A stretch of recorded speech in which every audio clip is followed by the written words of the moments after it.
Welcome back to Aether Hour, everybody. This is a special breaking news report. My name is Conrad Franz, joined as always by Dmitry Kalyagin, and we are here to discuss the persecution of the Moldovan Church. This is an issue that we have brought attention to on the show before, but I am currently broadcasting from the basement of the Tsar Nicholas II Romanov Museum here in Moscow, fresh off of an interview with Archbishop Markel, our beloved Archbishop from Moldova, who we love so much here on the show. I was also just in Moldova myself for 3 days and was able to witness exactly what is going on the ground, to talk to parishioners in these villages, talk to bishops, talk to priests, talk to lawyers, and I can confirm that we are witnessing the beginnings of a Ukraine 2.0 situation.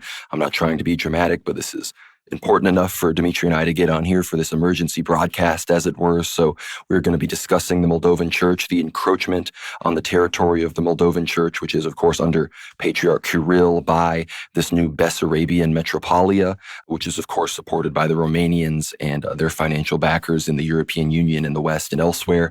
This is very complex, so we're going to be explaining Moldova, the ecclesiastical situation, and then getting into the stories of persecution. We're talking about priests being beaten, listening devices being put in churches, people being fined for just trying to go on pilgrimages, bishops being held and interrogated and humiliated for hours and hours and hours. So this is a really important story for all Christians worldwide to hear, especially Orthodox Christians.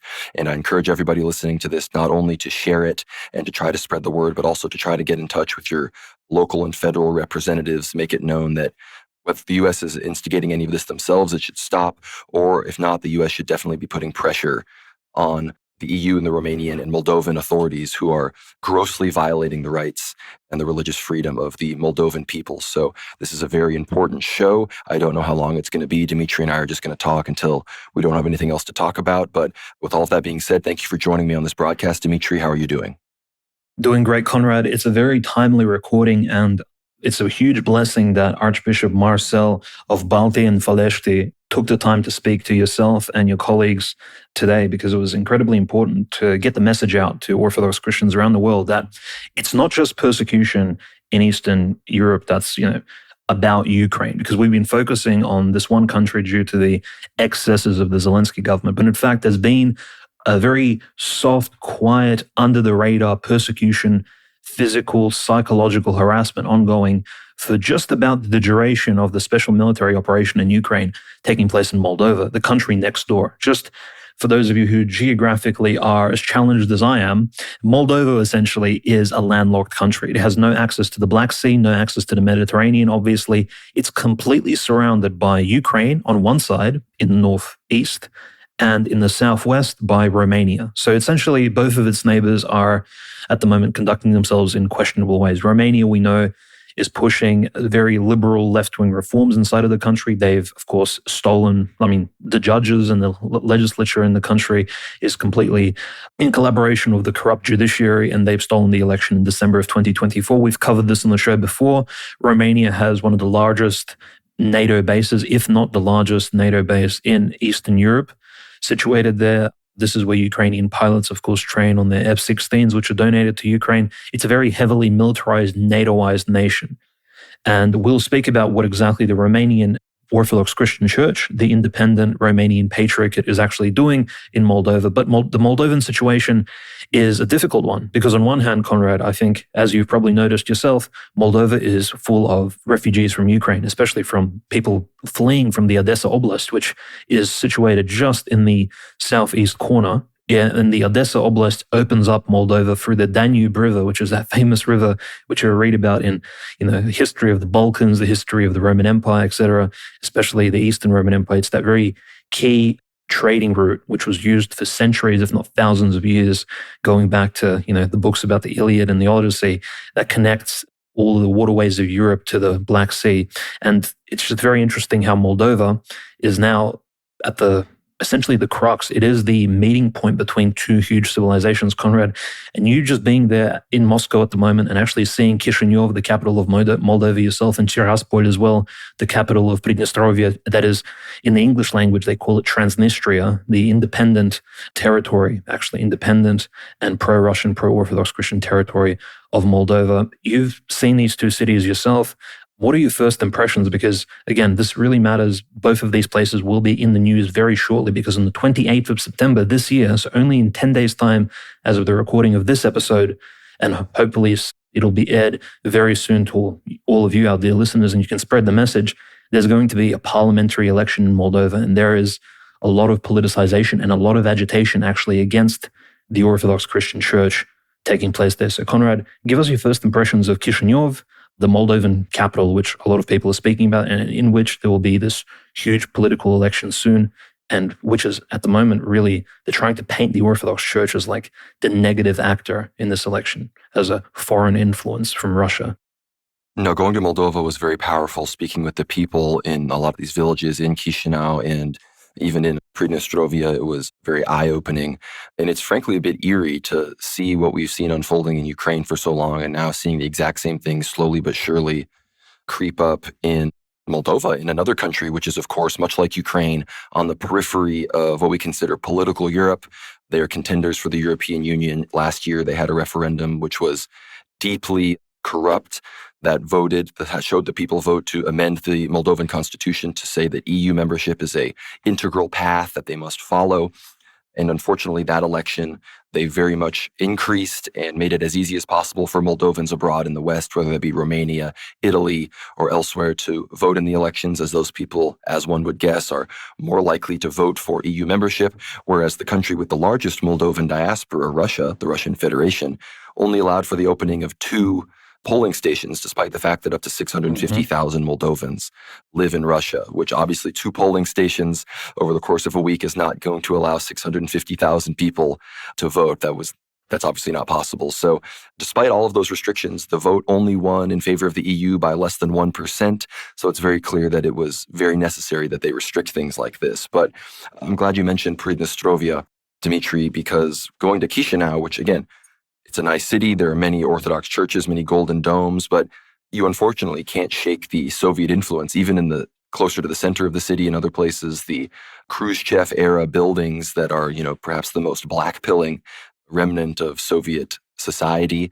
If you go outside of Moscow, you see them. If you go to other former Soviet countries, obviously you can see them. But unfortunately, in Chisinau, these are still very relevant. Obviously, the monasteries and the domes make up for it. But as much as people accuse the Pridnestrovian Moldavian Republic of being some sort of, Soviet satellite and a backwards Soviet remnant, Tiraspol was exponentially nicer than Chisinau. I hate to say it. And it was one of the most beautiful city centers that I've encountered. And I think in many ways, it reflects the political divide, because so many people in Moldova are being gaslit into thinking that their quality of life, their culture, everything will be preserved and it'll be made better and they'll get more money if they just join the European Union and they just, concede to the West and, cleave themselves away from Russia. But if you go to the country itself, you see the Euro-facing parts are actually not as nice as the PMR, which is ostensibly controlled by Russia despite being unrecognized by any other country.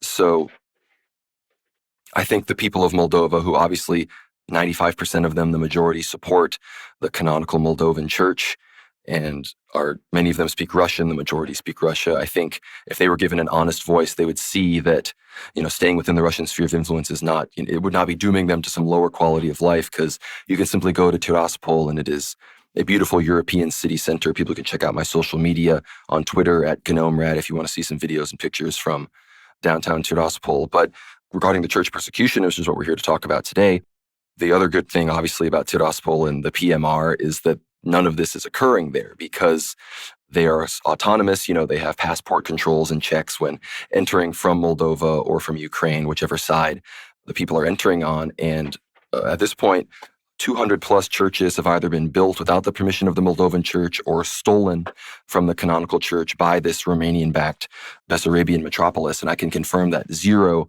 of those churches exist in the Pridnestrovian Moldavian Republic.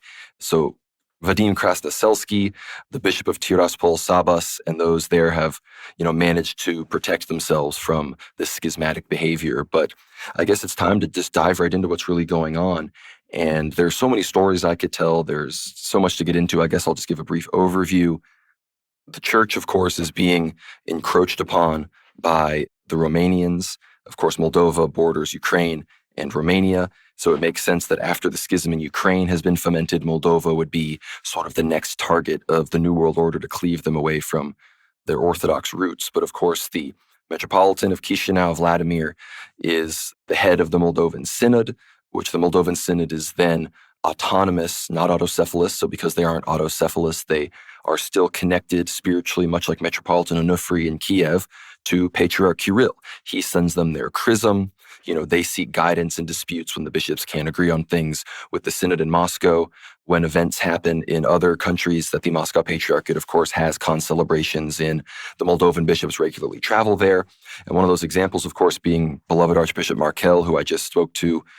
Very, very privileged. He's such a delight to speak to. He's very humble. He's very kind. He's very joyous. So I don't know what I was expecting, but you always sort of expect this very serious, dour, gruff characters when you see these bishops, despite the fact that I've now met dozens and dozens of bishops, and the vast majority of them, possess a more saintly calmness and kindness to them. And Archbishop Markel is no exception. In fact, even only speaking to him over the phone was, I could feel some spiritual power. So I was very grateful for that. But speaking of this persecution, Archbishop Markel himself, at least 3 times, has been held up and prevented from traveling at the Chisinau airport. He was supposed to travel to Uzbekistan to celebrate a fellow bishop's anniversary of his consecration. But he was stopped, humiliated, and interviewed for more than 2 hours. And the only reason they let him go was because they knew his flight had already taken off and he wouldn't be able to leave the country. So he just had to drive back to Balti, 2 hours from Chisinau, which is extremely unfortunate. And apparently these interviews, they go on and on. They ask him very humiliating questions. They search all of their belongings extensively. It's extremely unfortunate. And the fact that a country that claims to be Christian, a country that, ironically enough, is trying to get into the European Union and protect religious liberty and religious freedom, are behaving this way. And that sort of leads us to why this is happening the way that it is. Obviously, the EU and the powers that be do not want to let another country in that already has an active Russian Orthodox Church, because, of course, as much as EU countries, France, Italy, Germany, may want to persecute the Russian Orthodox Church there, whether it be ROKOR or the Moscow Patriarchate, many of their laws that are very explicit about religious plurality and religious tolerance restrict them from doing so. That's why we have, Archbishop Mark in Germany, these other bishops in these European countries that are able to act without having their churches stolen from them, like what's going on in Moldova. And I think the idea is, whether this is being communicated directly from Brussels or not, that the Moldovan authorities are convinced that they will fast-track themselves into the European Union, into the good graces of Ursula von der Leyen, Friedrich Merz, and all of these other EU apparatchiks, if they just completely purge the Russian Orthodox Church or the Orthodox Church of Moldova from their lands. And there's even proposals about laws after these elections come up that there could be laws signed into law that effectively steal half of the 1,400 Moldovan churches from the canonical church and give them to this new schismatic Bessarabian metropolis. And it's important for people to understand that 95% of the people in Moldova, the faithful, the priests themselves even, have absolutely no interest in joining this Bessarabian metropolis, which, again, Bessarabia is sort of what, this is a territory that the Romanians would like to call Moldova. And so this is not only an anti-church matter, but it's also an anti-Moldovan state action, as it's clear that, this church move is meant to facilitate the eventual integration of Moldova into Romania, making Romania an even larger state than it already is. And the reason, though even the few parishes that have separated themselves from the canonical church and joined with the Bessarabian metropolis have done so, isn't because of some spiritual conviction or some Romanians that feel like they're under the thumb of Moscow being in the Orthodox Church of Moldova. In reality, it's strictly financial. It's exclusively a financial issue. And of course, Moldova is one of the poorest countries in Europe. I believe only recently Ukraine surpassed them. So besides Ukraine, Moldova is the poorest country in Europe. Average monthly salary is often less than 500 euros. So these people don't have a lot of money. If you're a priest, you're probably going to make even less money, obviously, because priests aren't making $1 bajillion serving the liturgy. But what the Romanian church does is they send in money to those priests that are willing to join the Bessarabian metropolis. They're able to double, triple, quintuple the amount of money that they are able to get from the Moldovan church. And so these priests, especially, frankly, the less spiritual ones, the more worldly ones, they immediately jump at the opportunity to increase their salary, switch their parish over to the Bessarabian metropolis without any consent from their parishioners, without any consent from their bishops. And it's horrible. So not only is it not actually about some kind of spiritual repression or breaking free from Muscovite influence. In reality, it's bribery, and you can only assume that the priests that would be taking these bribes are probably the bottom of the barrel priests to begin with. So, I would definitely encourage anyone who visits Moldova to not attend services at any parishes of the Bessarabian metropolis, because as Archbishop Markel told me, he doesn't even consider this to be a real church. And if you understand Orthodox ecclesiology and schism and how these things are supposed to work, then he is very much correct in that statement. No, that's absolutely right. And in fact, just to understand the Moldovan situation, many people, especially in first world countries or the so-called first world, now, of course, it's quickly going downhill, America, English-speaking nations, greater Europe, away from Eastern Europe, away from the former Soviet states, everyone views Moldova really as one of the most corrupt, poor countries on earth. And unfortunately, Moldova did take the brunt of the Soviet Union's collapse in terms of the economic damage that was dealt to Moldova was, of course, enormous, right? It was caught between a rock and a hard place. And in fact, the salaries in Moldova are relatively low, which is why the Moldovan diaspora in Russia, which amounts to, as you said, Conrad, over 650,000 people, as well as in Europe, is actually quite large, very significant. And this diaspora is living overseas in either Russia or the EU, not for reasons of warfare or some sort of civil disruption at home, but clearly just to earn a livable wage, in fact, they can easily earn 2, 3, 5 times more than they could at home. And unfortunately, a lot of them travel back home, bringing in these Europeanized values, which is, of course, very common. And as you said, Conrad, it's very important. The voting booths that were open previously in the previous election, the parliamentary election, there were only 2 in Russia, 1 in St. Petersburg, 1 in Moscow, which clearly won't service 650,000 people in a month, let alone even maybe a year, right? And the 50 voting booths open up all across Europe for this diaspora. So clearly, the more Western, Eurocentric diaspora was putting in their mail-in ballot votes more successfully in the previous election. And in this one, it's actually going to be incredibly close. In fact, SBS, ABC, the Atlantic Council, all of these Western think tanks, institutions, they've been warning that Russia is trying to influence this election to flow more into a right-wing vein so that Maya Sandu, the current leader, the prime minister of Moldova, would lose more influence over the country, and in fact would somehow halt or slow down Euro integration. Now, Euro integration in the Moldovan context, and how does it essentially affect Christians?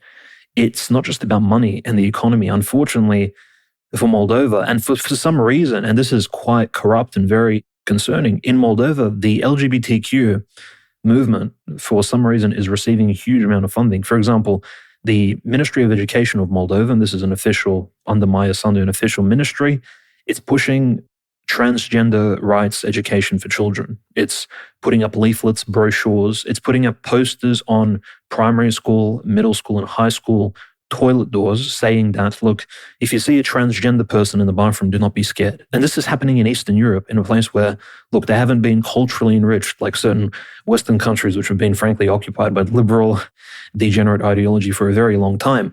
And so Moldova, which is 90% church-going in one way or another, and yes, there are a lot of different sects, which local priests, including Archbishop Markel, has been talking about as well. Every single other denomination, be it Protestants, and Roman Catholics, in fact, are receiving no pressure from the state. The only jurisdiction, the only church, the only denomination of Christianity that is currently being pressured, the priests are, of course, being either bribed, right? So officially, so the state is allowing the Romanians to send in essentially these envoys of a foreign jurisdiction from a different country across the border and to bribe local Moldovan Orthodox Christian priests in order to come over to their side.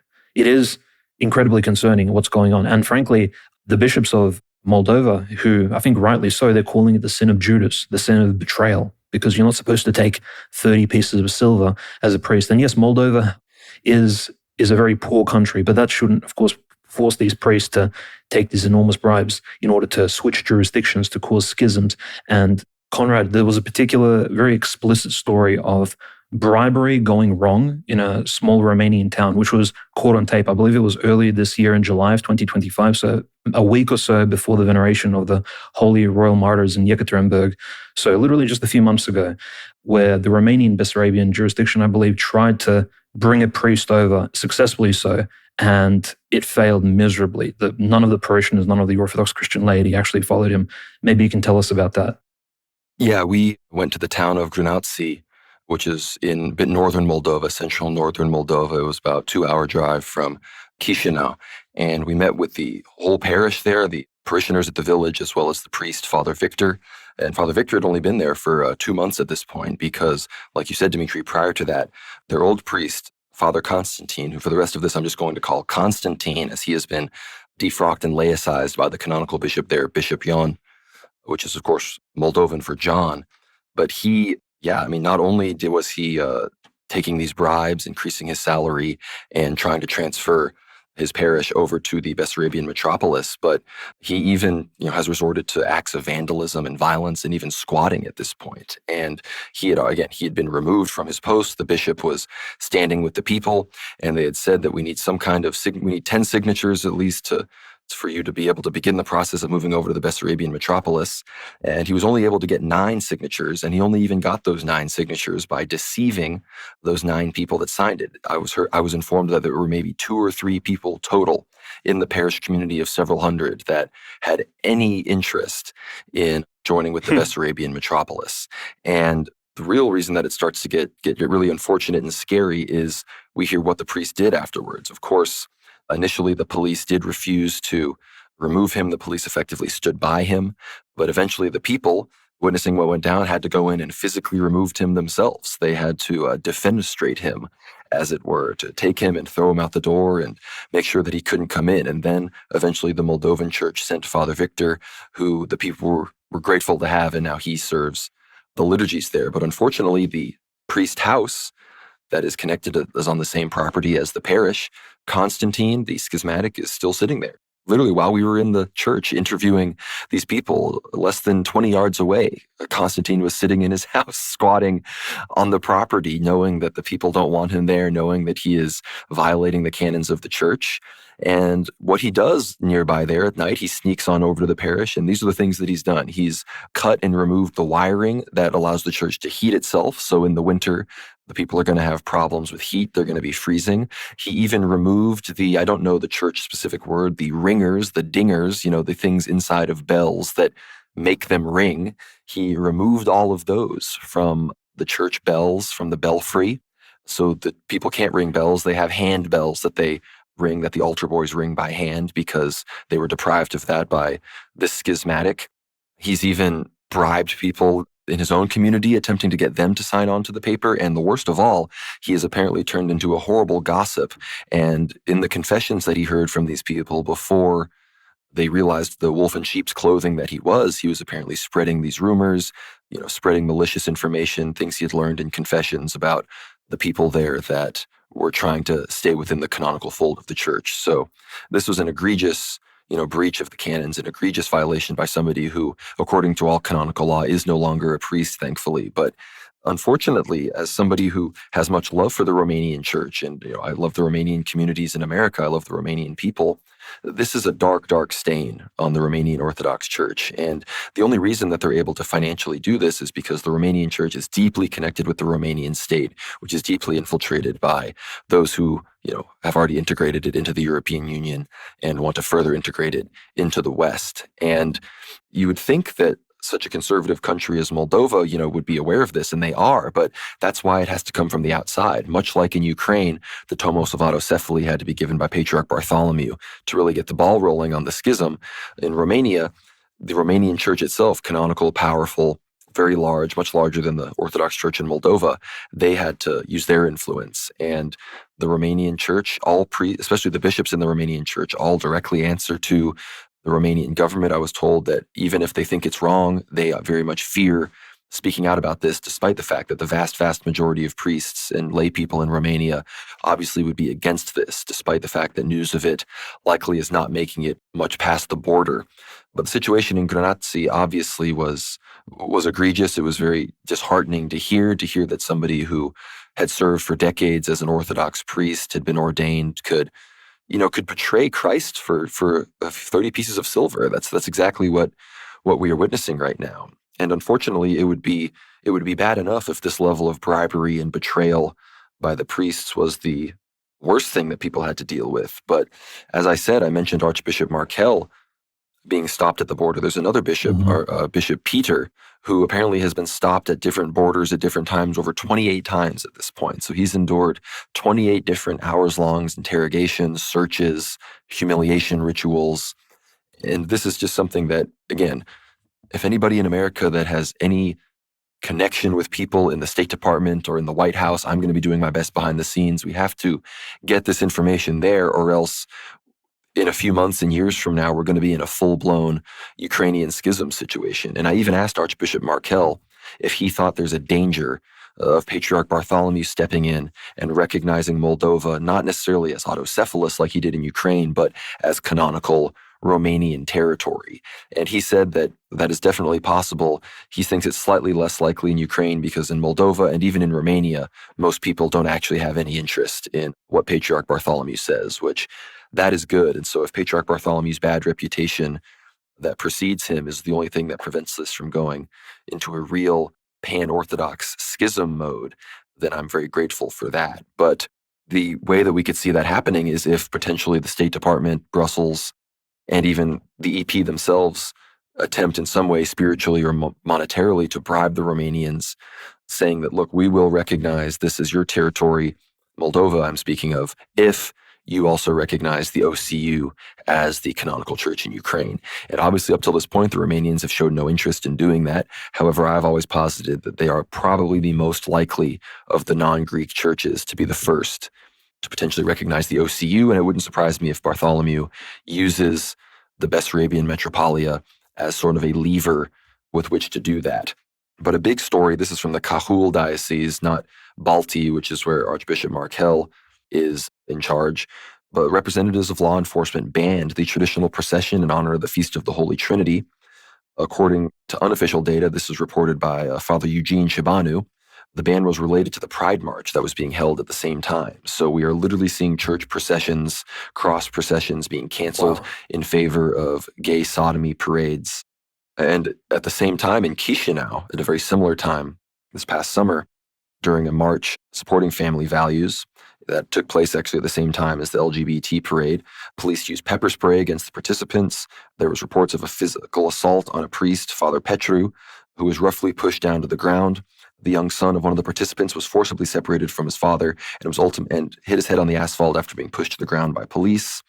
Subsequently, a case was opened against the father of the injured child, despite the fact that it wasn't his fault that he fell down. So they tried to, much like a lot of these European countries, have implemented Soros-backed anti-domestic violence laws, for example, which basically allow the state to take away someone's children if the state perceives in any way that some kind of abuse or something is happening. And I'm sure anyone can immediately assume how something like that could easily be abused by an authoritarian government. But the fact that people are being physically assaulted in the streets, priests are being assaulted, it shows you that real persecution, real in the mud, on the ground Christian persecution is not going to be making headlines worldwide or even region-wide. I think a lot of people, even in Ukraine and Romania, have absolutely no idea that this is going on. And hopefully this podcast can help fix that. And I want people to share this as much as you can. This is a free episode of Aether Hour, not because we're being nice to you guys. We are being nice to you guys, but because this information needs to get out. So I would encourage everybody, if you enjoyed this episode, please get behind the paywall to support the work that we are doing, because obviously there's no paywall version of this. So be sure to check out our other stuff. We make this free, but we still need to make a living. So be sure to help us out so I can continue to bring the breaking news and report on this. But not only have these assaults and this bribery been going on, but I can confirm personally, having met multiple priests, multiple bishops, multiple lay people, lawyers, we met in church offices multiple times. And when I sat down with a very, very wonderful priest in Chisinau who serves the only Slavonic Russian liturgies in the entire city, even the other canonical churches in Chisinau do it in Moldovan, Romanian, despite the fact that a very, very large percentage of the population speak and understand Russian and even use Russian as their first language at home. There's only one parish, the parish of St. George, that is sort of allowed and is ongoing in its services in Russian and Slavonic. And as we sat in Father Nikolai's office, he informed us, look, we have to be very careful. We can't say any negative things about the government because this office is likely bugged and my phone is likely bugged. And many priests and bishops report that they've witnessed themselves how their phone calls are recorded and have heard from authorities that have questioned them later things that they only would have been able to hear if they had been surveilling them. A young man who attends one of these parishes, this parish St. George, in Chisinau, he reported a plainclothes secret police officer approached him on the street and said if he doesn't stop his activism in favor of the Moldovan church, the canonical church, then he would find himself physically assaulted by the secret police there. So we're pretty much witnessing a full-blown re-Sovietization of the formerly Soviet Moldovan Republic, except many people would think, oh, you're talking about Pridnestrovia, the PMR, Transnistria. Yeah, it is like the Soviet Union. No, we're talking about the other part.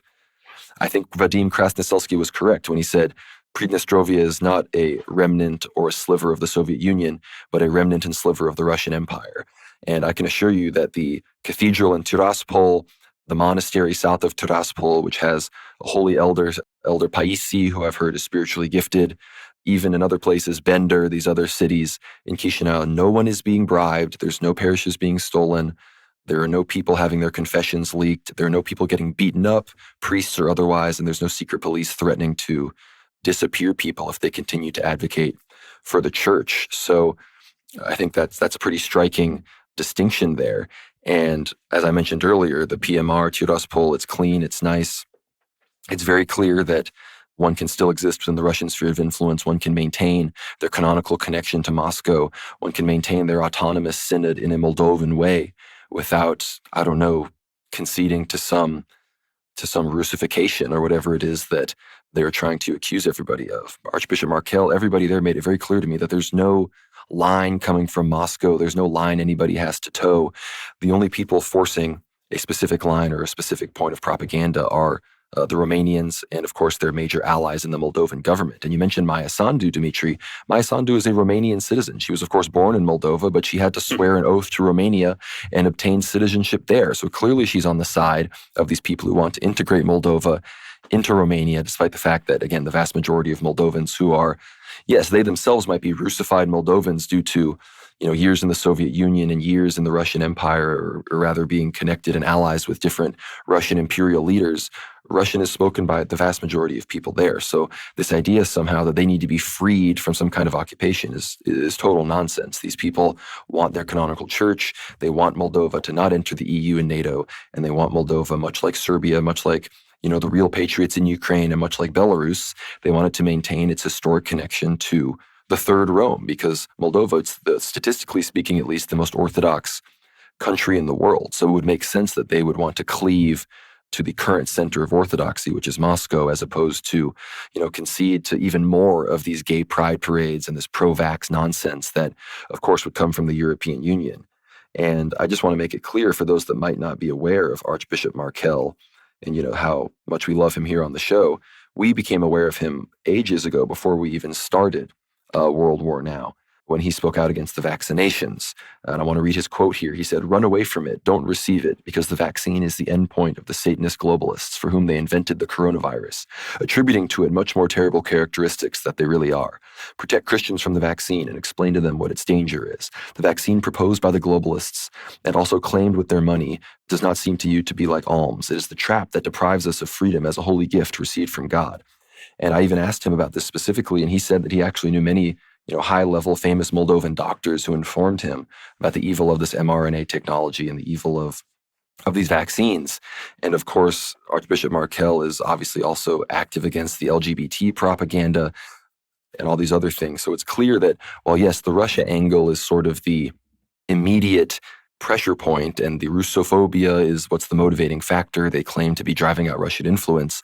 The real reason for these pointed attacks on the Moldovan church is because the Orthodox Church of Moldova is a strong traditionalist holdout, even in world Orthodoxy. Obviously, Orthodox Christians are generally conservative and traditional, but even within that, the Moldovan bishops, the Moldovan priests, the Moldovan people are sort of like a little Mount Athos almost in the Russian world, who are maintaining strict tradition and are not afraid to stand up to the world and the devil and his powers. So people need to realize that this is basically a satanic globalist siege on a small traditionalist outpost that has maintained its identity. Moldova only has 2.5 million people in it. The PMR has about 280,000 people in it. So these are small countries. These are people who should be allowed to worship the way they want, maintain their relationship with the Moscow Patriarchate, not have to worry about, left-wing liberal superpowers like America and like the European Union deciding they want to crush their church for no other reason than to, increase more revenue to the European Union, increase the amount of gay pride parades around the world. We definitely need to stand against this. No, absolutely. And these false accusations of collaboration with Russia, spycraft, etc., this is the devil making, again, a mockery, a joke of the Orthodox Christian tradition. And frankly, in Moldova specifically, it's almost providential that the beginning of the Moldovan Autonomous Church under Saint Gabriel Bănălescu Bodoni in the early 1800s and the late 1700s. I mean, this saint, he was, before he even became a bishop, he was a very learned monk. He lived on Mount Athos for a long time. He learned the monastic rule. He studied in Constantinople. He could speak fluent Greek. And this is a ethnic Romanian, right? So Saint Gabriel in the 1700s, as he grew in the faith, literally traveled all around, traveled to Malorossia, Novorossiya, St. Petersburg, Moscow. He could speak Russian, Greek, Romanian, Moldovan, many languages, Latin as well. Opened up and contributed to many seminaries and teaching institutions himself. And when he was asked by Empress Catherine the Great and her second husband, Count Grigory Potemkin, to essentially become the metropolitan of Chisinau, it was incredibly important that he actually undertake that role in order to bring orthodoxy to this once Ottoman imperial occupied land. Because this was right on the border of two huge empires. And St. Gabriel, notice, there's a very interesting story in his life, and I recommend everybody read about St. Gabriel of Chisinau because it's really important. There's a particular episode where from the Ottoman Empire, some Bulgarian refugees move into Chisinau, and they ask if they could build, if they could move in and they could build the Bulgarian Orthodox Church there. And St. Gabriel tells them, look, you can do that, but we don't want any trouble with the Ottoman authorities. Go back to occupied Bulgaria, ask the local authorities there if you're allowed to move here and if we can transfer goods, etc. The Bulgarian priest who received the blessing from St. Gabriel, he traveled back to the Ottoman Empire, and the Ottomans actually, again, this is the early 1800s during the Napoleonic Wars, they grabbed that priest, they tortured him because they thought he was a Russian spy, and he wasn't. He was literally just a pious priest who wanted to expand the Bulgarian community in Chisinau in the Russian Empire. And then they martyred him by pouring molten liquid metal down his throat. And so literally the story of the Moldovan Autonomous Church was from St. Gabriel and this martyred Bulgarian priest. It literally commences with false accusations of spycraft and people bearing false witness on one another. So it's not surprising that that's exactly what's happening now with all of these Western news sources and local liberal, essentially Moldovan news sources claiming that Russia is going to utilize the Moldovan Autonomous Orthodox Church, which really the only connection it really has to the Moscow Patriarchate, which is also disconnected from the Russian government. There are many laws in the Russian Federation which, well, we just openly have to say it, are not Orthodox Christian, and which even Patriarch Kirill hopes enlighten in some way to actually improve the Russian society as a whole. So the Russian Federation is a secular government state. People need to understand that. For example, abortion is still legal. But moving on to more pressing subjects, in Chisinau in particular, and the government of Maia Sandu, oppressingly so, they banned all oppositionary media. So as Conrad said, not only is police brutality very common and the sort of sparing attitudes that these police authorities, and probably, look, these police officers, they're most likely just working for their scarce salary, sort of as public servants, just trying to survive on what they can. And they're just following orders, of course. But again, you're not supposed to follow orders against your conscience, especially not against Orthodox Christian citizens and brothers and sisters in the faith. But in January of 2018, and from there on in, even before the special military operation, alleged pro-Russian channels, this is including Orthodox Christian content sources, because they were speaking in Russian primarily, and they were posting pro-Moscow Patriarchate content, began to be shut down all across Romania, radio stations, television stations. And this, of course, culminated in October of 2023 when essentially the Security Intelligence Agency of Moldova, which is essentially the Moldovan KGB, the Moldovan CIA, FBI, essentially shut down any remaining official TV and radio stations. It's very unfortunate, but here's the kicker, Conrad, and this I think absolutely shows that the Moldovan Orthodox Christians, the ones who actually want to provide, unbiased, patriotic content to their own citizens, not to pro-Russians, are actually using the media resources which are currently being banned and suppressed in Russia. They're using VPNs, which are not allowed to be used in Russia. You're not even allowed to advertise them. They're using YouTube. For example, Gauga's News or the channel Orthodox News of Moldova, they're using YouTube to translate Orthodox Christian content in Moldova using Western media sources, even Telegram. Why? In order to bypass the censorship laws in their own nation. And Telegram, of course, in Russia, it's very difficult to use at the moment. So notice, it's not Russian interference that's taking place. It's Moldovans themselves just taking matters into their own hands, trying to enlighten their own people prior to these very important elections, which really, I think it's not just these elections, but all elections going into the future until the European Union doesn't necessarily change its stance, which will be important. And the head of the Moldovan Autonomous Church, just so we're completely transparent on this, I believe it was either in July or August, well before these elections, well before this week or these 10 days preceding the elections here at the end of September, he openly stated from the position of the Moldovan Autonomous Orthodox Christian Church that the Moldovan Orthodox Church will be completely apolitical in this coming election. It is not going to influence it at all. He said all the clergy can vote according to their Christian conscience, according to their private conscience, and the laity as well, which is a very similar position to what the Romanian church took in 2024. And still, the Romanian authorities are still pressuring, still spying, allowing the Romanian Bessarabian metropolis, which I think, Conrad, we can openly say, whether or not Patriarch Daniel has greenlit this or if these are rogue bishops acting. I know Archbishop Markel believes that the Romanian bishops and the leadership of the Romanian Orthodox Church know exactly what they're doing by encroaching on Moldovan territory and expanding their own jurisdiction into this autonomous territory. But it's completely bad. They're using a very vulnerable situation and look, this is the history of Moldova itself. Like the Romanian Orthodox Church moved into Moldova when? After Tsar Nicholas II's martyrdom, after Russia pulled out of the First World War and assigned the Brest-Litovsk Pact on the 3rd of March, 1918. And it was during World War II that the Romanian Orthodox Church expanded into these regions. And Archbishop Markel, I think, correctly states in many of his interviews that throughout the 30 or so year temporary occupation, or shall we say, custodianship that the Romanians had over the Moldovan land, how many churches did they build? So during the Russian Empire, there were over 700 churches built in Moldova. During the 30 or so year Romanian custodianship over the land, only 8 churches were built. And even that, there's a big question mark over that because certain churches were renovated, etc. So these new pushes within the Moldovan government in order to appease their Romanian neighbors and to potentially sign over hundreds of churches, as you said, there's threats of up to 50% of all Orthodox Christian churches in Moldova to be illegally, essentially, illegitimately handed over to this Bessarabian metropolis. It would be not just incorrect, but completely ahistorical. There's no precedent for it. It would be a robbery of the highest order, very similar to what's happening in Ukraine.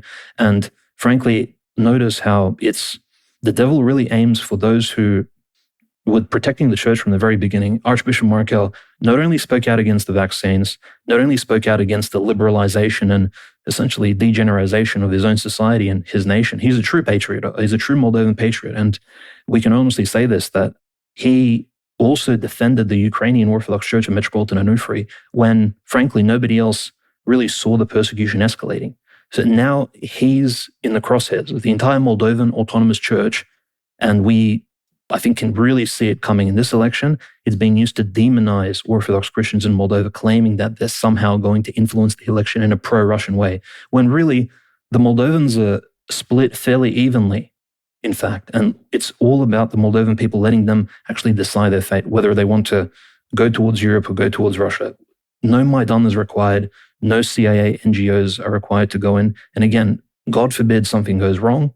We know that the Orthodox Christian Church will be victimized and demoralized by these particular agents because they've done the same in Ukraine. And, God forbid they repeat their particular plans in this other Orthodox Christian land.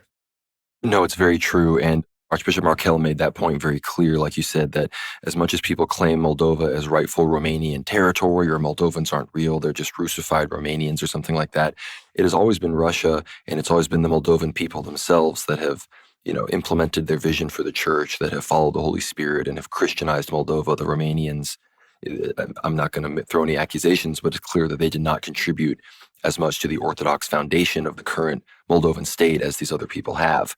But the big upcoming news, and this is the real fear as to what's going to come in this upcoming election, which we already know that the Moldovan state loves to rig these elections.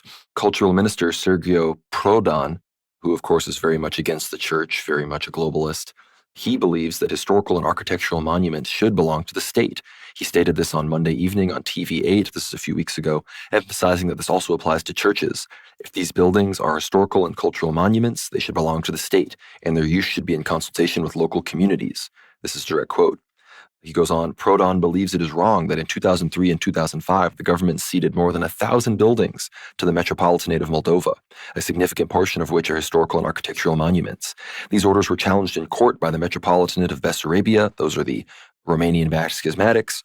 We are awaiting the decision of the Supreme Court of Justice. In any case, these decisions are outdated. All buildings should be returned to state ownership. Then the Ministry of Culture should coordinate with local communities the procedures for their use, what can and cannot be done there, what repairs to carry out, what priests to invite, and so on. So this man is openly calling for the re-Sovietization of the church, full state domination of everything. And they want to secure this, I think, before they get integrated into the European Union, and they simply can't. And then the EU simply won't be able to do anything about it, or they'll just look the other way. Like, they have to basically egregiously violate all of these international human rights laws before they sign on to all of them to join the EU. So it's basically we got to take out the trash before we join the party, as it were. But the issue is what he mentioned, the reason this plan is going to be hard for even him to implement in his evil with all the power that they have is because he said the local communities have to consent to this. And he basically dug his own grave with that, because now, as they send in these priests, as they bribe these priests and, one or two members of a local community, the rest of the parishioners are extremely angry. And so now there are legal challenges being mounted. And I encourage anyone listening to this to, if you're interested in supporting this or you're interested in spreading the word about Moldova, this is something everyone should be focusing on. The local communities, and I was told this by the local parishioners, I was told this by lawyers who are trying to help these people and by bishops and priests themselves, they have to take votes. If they can get a signature and they can get large amounts of these parishioners gathered to vote, who they want the priest to be, that they want to stay under the Orthodox Church of Moldova, not the Bessarabian Metropolia, then the state will even be forced to acknowledge them, and they will have a good case in court.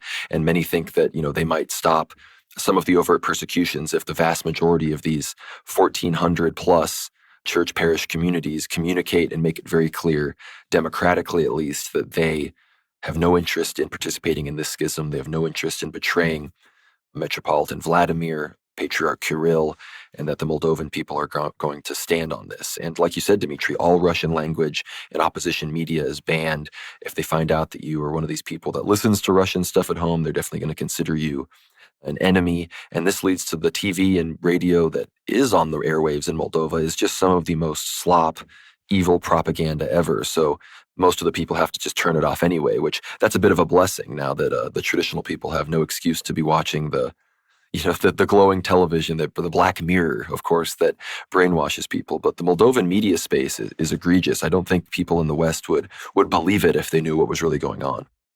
No, absolutely. As you said, the analogy to the USSR is completely right. And frankly, many don't appreciate what happens when a church is nationalized, so to speak, made public property of the state. Moldova is a good example. I was actually listening to an interview of a Russian Moldovan priest who actually moved to Moldova, and he learned the language, Father Alexander Kolgogorov, and he gave a very interesting account that even during the late USSR, as the Soviet Union was economically, militarily, geopolitically collapsing, with its last breaths, it was still pushing for persecution of the local church in Moldova. In fact, the Orthodox Christians suffered there so much. For example, they would, the USSR in the 1980s would begin selling church goods, for example, bells. Some certain bells just disappeared because they would auction them off to Western European countries, to museums, or to people's private collections. Icons would be sold off by the Soviet local authorities in Moldova.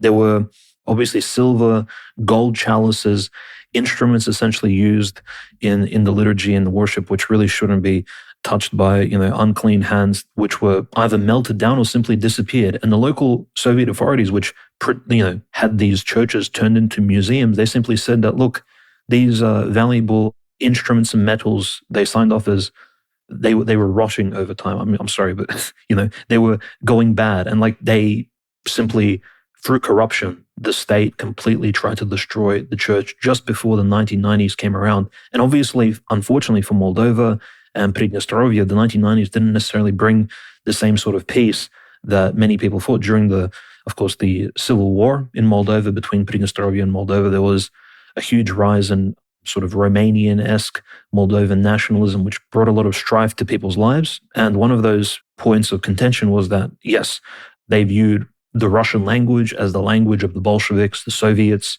the language of communist oppression, right? And that was very unfortunate because there was even accounts from the early 1990s, and, Lord forbid we ever go back to those days. But again, anything is possible given what's happening in Ukraine right now. We're seeing excesses that even during the Second World War, the Soviet Union wasn't conducting themselves in this particular capacity, or even the Third Reich for that matter. What we saw in the 1990s in Chisinau, there were Moldovan Orthodox Christian priests, completely canonical, that wouldn't confess people and wouldn't absolve them of their sins if they would ask them, like a pretext question, do you pray in Church Slavonic? Or do you pray in Russian? You need to pray in Moldovan, in Romanian. And so these conditions were set on sacraments in 1992, for example. And this is how extreme this sort of anti-Russophobic style nationalism, and we think nationalism is always based in right-wing, but it can be exploited in order to foment hatred amongst brotherly nations and people. And, we can all appreciate that we literally see it in the Russo-Ukrainian conflict happening today. And in fact, how many refugees, you probably came across them, Conrad, there was so many refugees in Chisinau today from Odessa, from all kinds of Ukrainian places who are given safe harbor. And actually, the Moldovan Orthodox Christian Church opens its doors to them. In fact, I've even heard of Russian and Ukrainian priests from that heritage who actually sometimes even give sermons in Russian, mixing in Ukrainian words to make their parishioners feel comfortable in cities like Chisinau and other towns where the Ukrainian refugees have settled. So it's like people really don't appreciate how much the Orthodox Christian Church is doing for Moldova, a country which has probably some of the most corrupt politicians, second only to the Ukraine, especially under the Zelensky administration. And the church is like the only foundation keeping society stable and functioning and keeping people ethical and running according to their sort of foundational moral upbringing, which unfortunately only began really catechizing itself since the 1990s. It's still a very new process. A lot of adults, and in fact, a lot of Saturday, Sunday schools are being opened as well, many of the towns and cities in Moldova. And the real, I think, treatment that Archbishop Markel is receiving is a testament to the fact that he's speaking the truth. And I think he's speaking not just for his own diocese and out of his own ex cathedra, so to say, Conrad. I think he's speaking for the entire Moldovan Orthodox Christian Church when he's saying that he wants to promote conservative Christian moral values for his own country so that his own people can prosper first and foremost and lead more people to God. That is his mission. I think he is also speaking in some way, and this is my speculation, on even behalf of Metropolitan Vladimir, Bishop Nikodem, Bishop Anatoly, Bishop Petru, for example, because in some ways, look at the Ukrainian scenario. Well, the most outspoken bishops were straight away incarcerated, or like Metropolitan Theodosius, they were, persecuted right away, beaten, harassed many times. And I think Archbishop Markel, we need to keep him in our prayers because he's really putting himself out there into the media. He's speaking the truth. He's speaking absolutely undeniable facts. And he's remaining as unbiased as possible for a Moldovan Orthodox Christian in a time when really the entire world is looking at Moldova as a certain prize that needs to be Europeanized and modernized in some really evil sort of way. Not that European culture is ugly, but this particular new neoliberal form of it absolutely is, this post-World War II transformation that they're trying to impose upon the Moldovan nation. And Archbishop Markel is warning against that. He's openly speaking, I think, on behalf of the entire Moldovan Orthodox Christian Church. And this is why he's, I think, the number one target for them. We need to keep Archbishop Markel, I think, in our prayers, absolutely. And it was an absolute blessing, Conrad, that you got to speak to him. And it was a really wonderful interview. Your impressions of him just as a person, having communicated with an archbishop who is not just, most likely going to undergo confessorship and harassment from, essentially anti-Christian authorities, but someone who's already experienced it personally. Maybe you can tell us about that. It was truly a privilege to be able to speak with Archbishop Markel. Those real world worn-out patriots tuning in will be familiar with him already, of course. So leave a comment below if you love Archbishop Markel. He actually agreed to do an interview with us that Dmitry is going to conduct in Russian. So get behind the paywall, please. It really helps us out. I know this is a free episode, but if you want us to come out with the interview sooner, as well as a deep dive on the Transnistria war, we'll talk all about Strelkov. I have images from Tiraspol itself of the war memorials there. They have big icons next to the names of those who died defending Prednistrovia. It's actually a very beautiful thing. So we would love to bring you all an episode detailing that extremely lesser-known conflict that did lead to hundreds of deaths in the early 90s as the Soviet Union broke up. Of course, the Moldovan SSR was one of the first to try to break away in 1990 as the USSR was collapsing. But of course, those in Prednistrovia wanted to cleave to the rest of the Soviet Union, the Russians and the Ukrainians. They never considered themselves part of Moldova. If anything, they were part of Ukraine when Ukraine was connected to Russia. That's how they considered themselves. So they fought a short skirmish in war and actually won. They won against the Moldovan authorities that were backed by the West. And to this day, they still have their little state. And you mentioned, of course, Markel, and how I consider him a saintly person. I frankly consider him the second best bishop in the church at this point after Metropolitan Neophytos. So that's my perspective. But James Dellingpole and I, who were talking, we were praising Archbishop Markel for his, anti-vaccine stances. And he is so allergic to praise. If you say a single nice word about him, he immediately interrupts you and is like, please don't say anything nice about me. Anything I've ever said is from the Bible or from Christ. I would never... None of this comes from me. He made that extremely clear. And he considers himself a little priest. He doesn't even, he's a bishop, but he's like, I'm just a Balti priest who loves my people and wants to serve the liturgy. And that's who he is. He's not one of these, bishops that's trying to climb some ladder. He's not politicking to try to usurp Metropolitan Vladimir. He's not trying to get extra money from some other state to betray the church or something. He's just a man who had a calling to the priesthood and a calling to the episcopacy and is doing his best to speak to his people. And we invited him on the show. We told him people in America that our audience love him, and he refused to believe it. He's like, I'm just a simple Moldovan priest. What would I have to say on a podcast to Americans? Why would people care? And I'm like, well, Your Eminence, I think that attitude right there is exactly why people care, because unlike most people in positions of power, you take Tsar Nicholas's words to heart, which is the higher the position someone has in society, the greater duty he has to those below him without ever reminding them of his status or position. And that is exactly the type of person Archbishop Markel was. And you can imagine the temptation with these guys to potentially turn against the church. I mean, maybe there was going to be some hybrid situation where, you can stay with the Moldovans, but, behind the scenes, just work and do this. Because again, these fines that they get hit with, they leave the country, they go on pilgrimage. Archbishop Markel was restricted from going and seeing the Holy Fire in Jerusalem. What does that have to do with Russia? I don't even know how they justify something like that outside of just hating Christ and hating his church. And these fines, every time they go to Russia or interact with the Moscow Patriarchate in any kind of ecclesiastical way outside of Moldova, they're fined 2,000 euros. And that's a lot of money for a Moldovan. That's multiple months of wages. That's like 4 or 5 months salary, yeah. Yeah, we're seeing 2,000, 3,000 euro fines. And sure, some of these are overturned in court because there's legitimately no basis for them, but that's not all of them. It depends on the local court. It depends on the prosecutor that comes in. It depends on how much the state intervenes. And right now, unfortunately, the Moldovan state, like you said, Dmitry, besides Ukraine, I'm willing to posit is far and away the most corrupt on the European continent right now. No, it certainly is. And we have to just understand that Moldova, for a very long time, it had sort of the privilege of being connected. And I say the privilege because many other Orthodox Christian polities, nations, ethnicities really wanted to join the Russian Empire. For example, there was actual direct calls from Wallachia, the local princes of Wallachia. This is following, of course, the death of Vlad Tepes, aka Dracula, in the 1400s. Lots of further princes of Wallachia actually wrote to the Russian Tsars during the 1600s when Bogdan Khmelnytsky joined the Zaporozhye Cossacks to the Russian Tsardom. All the way in the 1650s, 1660s, people were just writing. The Montenegrins, for example, the Montenegrin Serbs wrote to Tsar Peter the Great and asked to join the Russian Empire. And he was like, it's a little bit it's going to be a little bit hard to arrange that. And for the Moldovan Bessarabian people, this was an inevitable conclusion to the long war between the Third Rome and the Islamic Caliphate, which frankly destroyed the Second Rome physically and eliminated hundreds of churches, destroyed hundreds of monasteries across the entire Middle East. And this was a civilizational conflict, and Moldova was the front line of that, which is why probably to this day, it's still a heartland of the Orthodox Christian faith, which is quite inspiring and amazing, even to next door Ukraine, which it's just absolutely incredible that you got to visit it.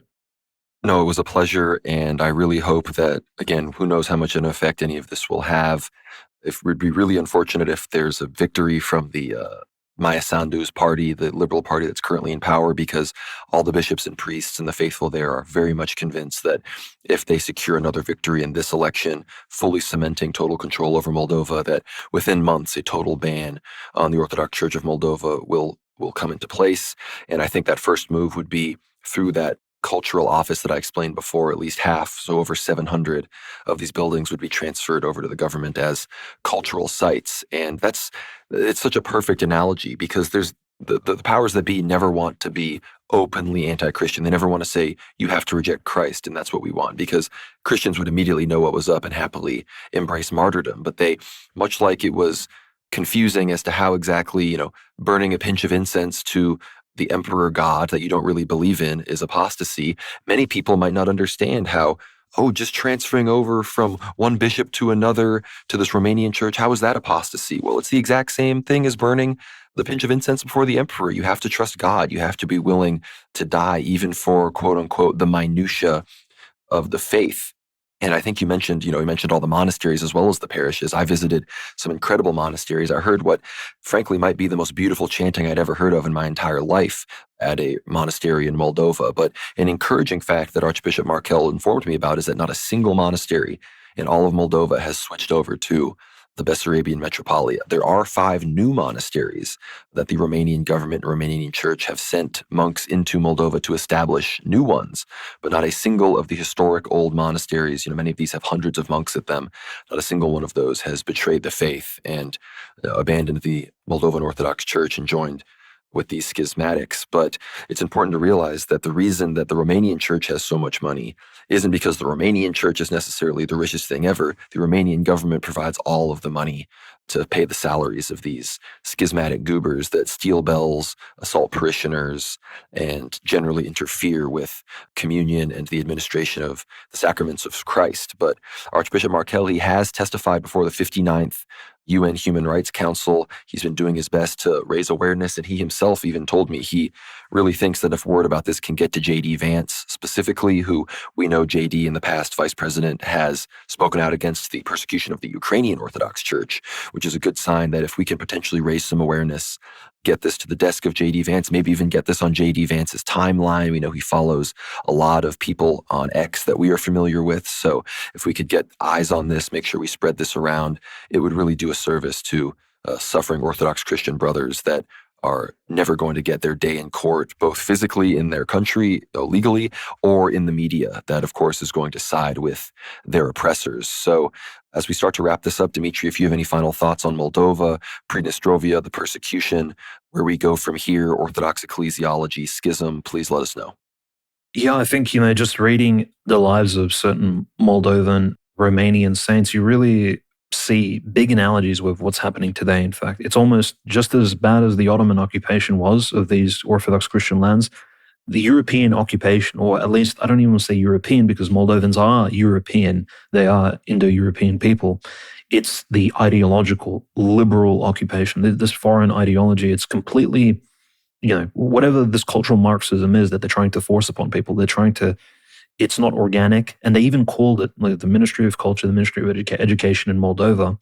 And this is something that, even American people in the administration of Donald J. Trump should pay attention to. They're calling it an incremental, they're promoting the incremental integration of the LGBTQ ideology into the minds of young children. So they're saying, yes, we won't be able to do it right away. And given recent left-wing crime in America, you can see where psychological, lifestyle, and even the sort of mental-based degeneracy can go, right? How far it can bring people to commit what kind of heinous crimes. And the thing about the lives of the Moldovan saints, just keep this in mind, it was very pertinent, Conrad, when you spoke to Archbishop Markel, that you asked him, well, what does he think about the ecumenical patriarch, Patriarch Bartholomew, who already committed, of course, the grave sin of essentially assisting, if not being the promulgator of the schism in Ukraine, and essentially causing a huge church crisis and promoting Mike Pompeo and Zelensky's project and Poroshenko's project over there. Archbishop Markel's answer was, I think, very pertinent, because literally the history of the Moldovan Orthodox Church commenced with, as I said, Saint Gabriel, right? When he was appointed the Metropolitan of Chisinau as a member of the Russian Orthodox Church, guess who protested first? The ecumenical patriarch. At the time, his name was Neophytos VII, and Patriarch Neophytos invited Saint Gabriel to Constantinople, Istanbul, the capital of the Ottoman Empire, and Saint Gabriel traveled there, and he stood before the ecclesiastical court and the entire synod of the ecumenical patriarch, and he was anathematized and defrocked and denounced by the ecumenical patriarch. And he, of course, bowed and said, look, I'm a member of the Russian Orthodox Church now, and, I serve in the Russian Empire, serve the Moldovan, Romanian citizens there in Bessarabia. And then he went back home. And it's interesting, we have a saint who we celebrate on the 30th of March, this foundational saint of the Moldovan Orthodox Church, an ethnic Romanian who can speak multiple languages. In some ways, he reflects that cross-civilizational, cross-national location of Moldova. Many former Moldovan and even future Moldovan saints, they were all Athenites. They were all somehow related to Greece. They all traveled around Russia, for example. It's a very sort of crossroads of many different countries, nations, and tribes. And it's very interesting that this particular foundation commenced, Conrad, with an anathematized saint. He may be one of the few anathematized Orthodox Christian saints we have in the church who, participated in a legal battle, unfairly tried, and yet stood his ground, and he was completely correct in his actions. So we wish, wish all the clergymen of Moldova, despite all the political, religious persecution, whatever they may receive from either the Romanian church, which is, again, illegally encroaching and is receiving support not just from the EU, NATO-backed Romanian government, but unfortunately from the corrupt Moldovan authorities as well. Notice, Conrad, they pick on any sort of communication between the Russians and the Moldovan Orthodox Church, even the most banal, basic communication between Orthodox Christian bishops. Mind you, the reason why Bishop Petru was not even allowed to, and I think it was Bishop Nicholas was not allowed to travel to Tashkent, Uzbekistan, not even a Russian country, Central Asia, was because the leading bishop of Uzbekistan, of Tashkent, Metropolitan Vincent, is an ethnic Moldovan Romanian himself. His last name is Morar. In fact, he may be one of the most senior ethnic Moldovans. And so one of the leading figures in the Russian Orthodox Church is an ethnic Moldovan. I believe he's from Chisinau himself. So this shows you how close the Russian Moldovan people have been throughout the years. And frankly, all this demonization of the church in Moldova as being an agent of the Russian state, completely incorrect. And I would just say the biggest point of evidence for that, and I encourage everyone to spread this, is that the Moldovan patriots and Christians in Moldova are using Western media sources that are even censored and somewhat banned in Russia in order to spread their own patriotic messages. They're not using Russian media. They're not using Vkontakte. They're not using Max. They're using Telegram, YouTube, Facebook, etc. So it's completely transparent. They're doing things which are benefiting their own people first and foremost. Nothing pro-Russian whatsoever. They're just being themselves. No, it's true. And I just want to impress on people how these are simple village people. In Grinatsy, when I talked about it, these are people who just wanted to stay under their bishop. These are people that just wanted to worship the way that their ancestors worshipped. And the police sided with their schismatic, corrupt priest. And you imagine these people are patriots. These people love Moldova, but their government is no longer Moldovan. Their government is Romanian at best, satanic at worst. And, one of the final things as this election is coming up, the police in Moldova, they summoned hundreds and hundreds of priests in different places to police stations across the country where they were coerced into signing protocols on electoral corruption. The essence of these accusations, they often boiled down to receiving text messages from banks in Russia, which cannot be interpreted, of course, as any evidence of illegal activity. And of course, even according to basic Moldovan law, receiving a text message is nowhere can be prescribed as a crime. Many people in Moldova have relatives working in Russia. It has the largest Moldovan diaspora of anywhere else. And of course, support from the Mother Church.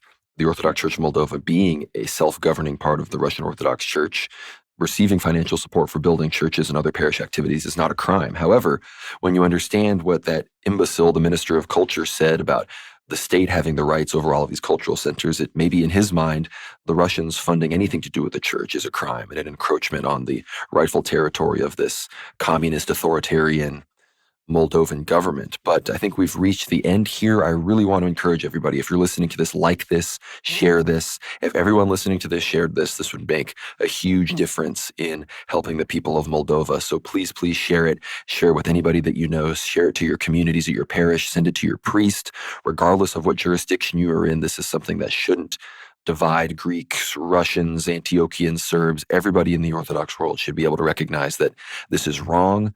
The administration of God's sacraments is being disrupted, and a new schism, much like we're seeing in Ukraine, is brewing and on the horizon, and in many ways and in many areas of Moldova is already here. So please keep the people of Moldova in your prayers, keep their bishops in your prayers, Metropolitan Vladimir, Archbishop Markel, Archbishop Bjorn, Bishop Petru. All of these people need your prayers, and we need to spread this information around so it gets in front of as many people as possible. So please, please do that. And if you enjoyed this special report, I'm begging you from the bottom of my heart to get behind the paywall. Here at World War Now, we have dozens of episodes, hundreds of paywall episodes at this point. You can hear our episodes with Father Peter Heers, Abbot Shrifon, Father John Whiteford, all sorts of incredible voices across the Orthodox world that we've discussed a wide variety of topics with. So please, please, please, if you want us to keep helping report on news like this, to keep boosting the latest in the Orthodox world, please consider getting behind the paywall and helping us out. You get all sorts of benefits. In my opinion, it's well worth the $7 a month. So thank you all so much for listening, and I will leave you with the last word, Dmitry.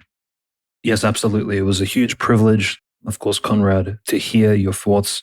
And after the interview of Archbishop Markel, and of course, keep us in your prayers from Moscow at the moment. And thank you to all the dear listeners. Thank you to all the supporters. Without you, we wouldn't be able to, of course, speak to some of these wonderful people in the Christian world. And thank you again for subscribing. Thank you. Retweet. Help us fight against the algorithm, which is, of course, suppressing all of our conservative content. And we again appreciate your support. God bless. God bless everyone.